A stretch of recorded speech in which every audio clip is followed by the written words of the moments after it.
Hey guys, Alexander Marshman here, the co-founder and CEO of Dialtune. We're here in the studio with Brian Saffler, a co-founder and head of marketing, and he's behind the cameras today. And what is your name? I'm Brian Betson. I'm inventor, founder of Dialtune drums. Okay, so we started out with a 6.5 by 14 inch snare drum here. We stayed with a 6.5 by 14 inch snare drum here. Tell me a little bit about why that. Yeah, again, our initial goal was to make something that was useful to as many drummers as possible and as accessible to as many drummers as possible. And so versatility has always been the name of the game for Dialtune, right? We want it to be versatile.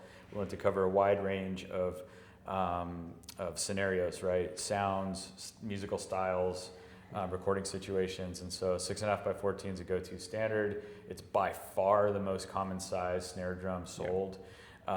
And so you can always get into people's preferences and specific sizes and desires. I get that as a drummer.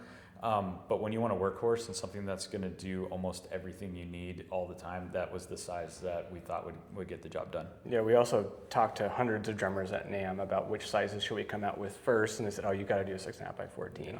And we know that we've had people say, I'm only going to buy it if you make a 13 inch, or there's all these different preferences. And we hope to get there in one day, but we're a small company, and every time we make a design choice, it costs us hundreds of thousands of dollars. And we are trying to be here for the next 30 years. And so we're trying to make small improvements, but then big decisions that will allow us to stay in the business for a long time, because we don't want this technology to go away, and we want to continue to be supporting you guys for the next several decades. So.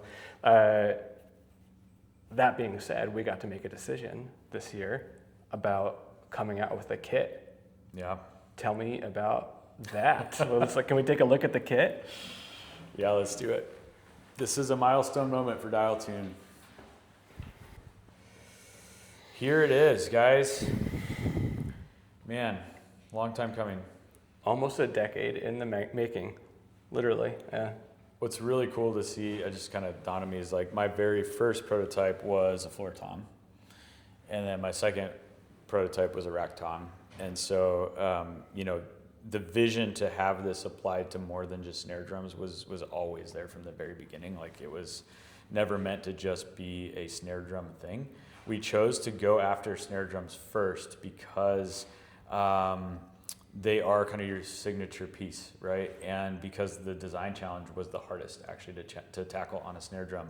You have more lug points, you have a throw off to deal with, there's just a lot more going on. We knew if we could solve it for snares. Higher amount of tension as well, yeah. A lot more tension. So we figured if you can apply it to snares, then the rest of the kit will follow. And it has, finally. And so here we are. So we started out with the 10-inch prototype. Our goal was to kind of incrementally discover, because prototyping it's just a long process and it's a very expensive process. This kit that we have in front of us is, I won't say the exact number, but it's tens of thousands of dollars for this one prototype. And so we started out with a 10. What did we find the first time that did work? What do we like about it? Yeah, this is, again, where our community of drummers was super helpful, because initially we thought, okay, one thing you know about our drums, if you've played our snare drum, is the snare drum is very heavy. And so we knew that we had to tackle that with the kit. It was not acceptable to go to market with toms that were going to be as heavy as the snare, right? Once the snare's on the stand and you're sitting it there, to me at least, it's like, it's only heavy when you're carrying it around. But when you're schlepping a whole kit around and you have bass drum and everything else, and the way that the toms mount, we knew that they had to be light enough and as close to a traditional weight as possible. Mm-hmm. So we looked at some design options. One of the design options we explored to reduce weight was to get rid of the quick release hoop and go back to a design that was similar to one of our earlier prototypes. And we ran that idea by our panel of drummer advisors, and they resoundingly said, no, like, give us the quick release hoop. It's even more important on toms. We want to see that feature. And so we thought, okay, well, we gotta include that. Every decision has a cost, right? It has a cost. There's trade-offs.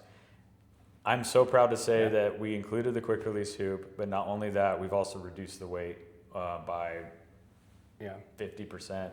And that was a huge concern about the quick release hoop, is we wanted to make it lighter, so let's try and make it lighter. What do? We'll get rid of the quick release hoop, but we're able to add this and decrease the weight. What changed? The material was a big factor in this. So going from kind of a cast zinc, which was originally selected for the snare drum for strength purposes. We just wanted it to be really strong and really robust, especially with the amount of tension that we're putting on that drum. We were able to prototype and test a cast aluminum, and aluminum's so much lighter than zinc, and that's what we ended up going with.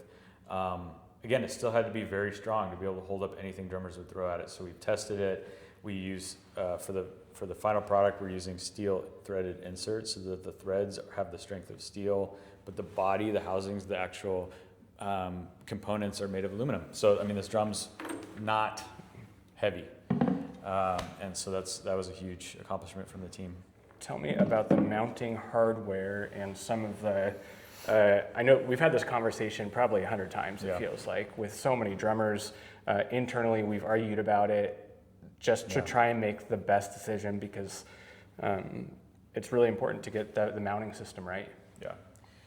Yeah, so one of the unique things about this system is because we're not using tension rods and traditional mounts, certain ISO mounts just don't work because we have pulleys, we don't have tension rods. And so we had to come up with an idea of how do we provide a mount that's going to give the drummer the maximum amount of versatility and adaptability to whatever setup they're going for.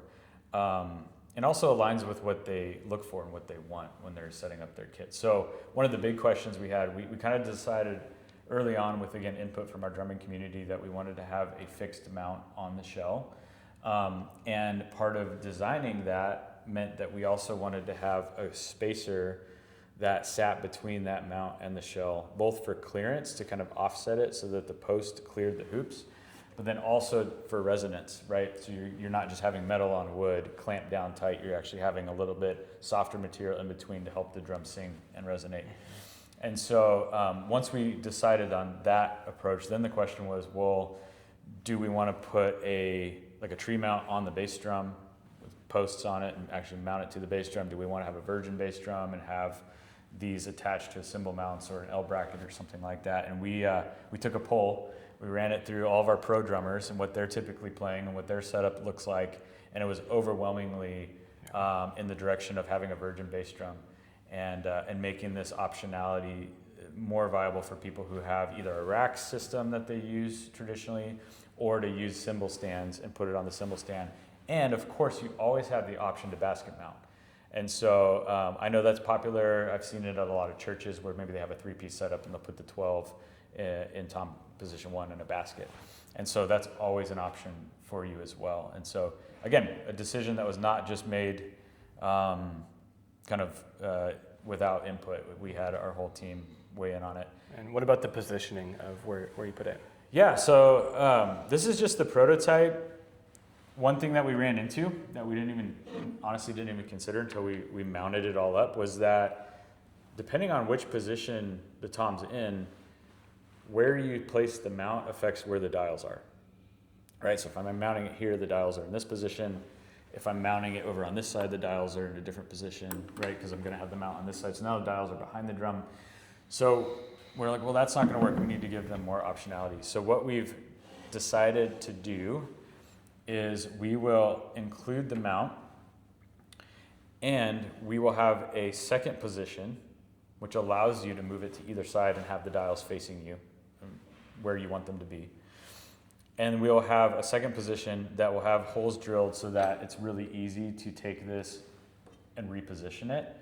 And then to cover those holes, you'll have a nice Dialtune badge that sits there. And so there's never gonna be, visually it's gonna look really clean and really nice, but it also gives you the optionality, even if you wanted to remove the mount completely, now you just have 2 Dialtune badges on your tom and you can basket mount it. It looks really clean. So again, just all these little things, you're just trying to solve for cable tuning, and now we're like having to think through hardware and mounts and all this other stuff that thankfully we have a great team of advisors.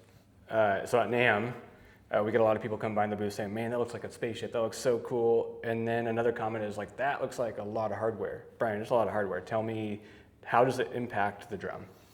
Yeah, so I mean, with the quick release system, I think people can assume that you're just attaching so much more hardware and then maybe you're drilling the shell more than you traditionally would. But I mean, I can show you, it's the same number of drill holes as traditional lug and tension rod system. And with these spacers that actually offset the lugs from the shell, there's less contact a lot of times than on a traditional system. So the free floating hoop is not pressing in or contacting the shell, and it still allows it to sing and resonate like a traditional tom would. So that was something that was an intentional design choice as well. And if you're curious about how it sounds, go on YouTube and check out some of the recent audio videos that we put up there. Very little mixing. Those drums are being played wide open. No gels, no pillows, no gels, nothing. no dampeners. And I mean, I'd be hard pressed to find a better sound. Okay, Brian, the bass drum is the most unique out of all of our designs as far as this one doesn't have the quick release hoop. Can you tell me about the design choices that were made on this? Yeah, so I mean, that was a real challenge. And again, we needed the two priorities where it needed to be not only functional and work well, but it needed to be user friendly so that it was adding to the experience and not making things more complicated. Obviously, the way that a traditional bass drum hoop sits, it's not, the quick release option was not viable. And so we had to think through, well, what are we going to do instead? And we kind of went back to some of the earlier prototype designs in the sense that the cable crisscrosses, which allows friction to move really smoothly and seamlessly. It's less weight because there's not as much componentry on the actual drum. And then the way that we've designed this is that, and Brian has some videos on Instagram of doing this, but you can set the drum up on end, detune it, and then these quick lugs allow you to unloop the cable, take the head off, put it back on, and then loop it back just around the lug body. And so what that does is it allows you to change a head still very quick compared to a traditional system. And you're not losing any of the benefits of that. And then it also just, with the dials, you can not only dial in sound, but what a lot of guys are loving about this is you can dial in the feel of it. And so in a couple seconds, you can adjust the battery head to where it feels the way you want it to feel.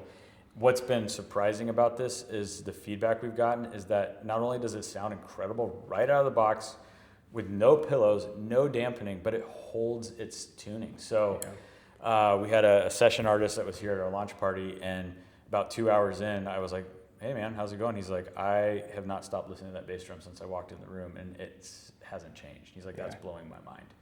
So we're really, really happy with how this came out. Awesome. Thank you guys so much for watching. I hope we got to most of your questions, and it was just really fun to kind of relive some of those memories of building this company together. It's been a long haul. So I've heard some people say like, man, I saw your Instagram video, I saw the kit launch.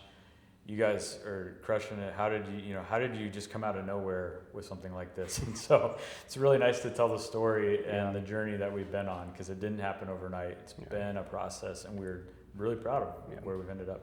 Yeah, success happens really slowly and then all at once. And we're really excited that you guys are on this journey with us. So thank you to everyone that pre-ordered a kit. Yeah. Thank you for considering us as your next drum kit purchase for those who haven't bought yet. And we're stoked to be keeping on working with you guys. Yeah. Thank you all. Thank you. Stay tuned.